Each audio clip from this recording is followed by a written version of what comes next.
इससे पहले के वीडियो में हमने मगध साम्राज्य के हर्यक वंश में राजा बिंबिसार और उसके बाद अजातशत्रु के बारे में देखा। आइए आगे हर्यक वंश के अंतिम शासक उदयन के बारे में जानते हैं। जिस नगरी में भविष्य के सम्राटों ने शासन किया, उसका निर्माता कौन था? किसी ने एक साम्राज्य बसाया, किसी ने उसे विस्तार दिया, लेकिन उदयन ने एक सपना बसाया जो था पाटलिपुत्र।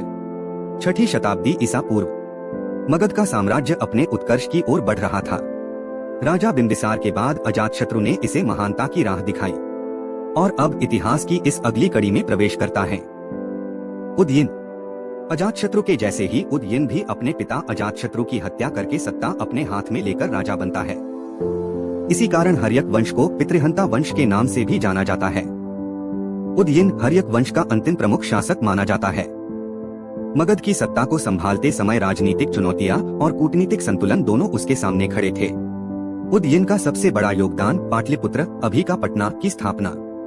गंगा और सोन नदियों के संगम पर बसी यह नगरी भविष्य में मौर्य, गुप्त और नंद वंशों की राजधानी बनी।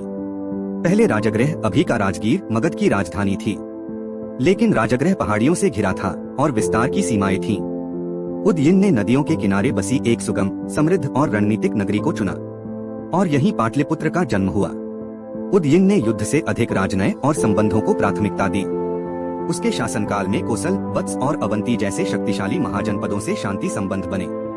कहते हैं उदयन ने वत्स के राजा उदयन की पुत्री से विवाह किया था, जिससे दो राज्यों के बीच मैत्रीपूर्ण संबंध स्थापित हुए।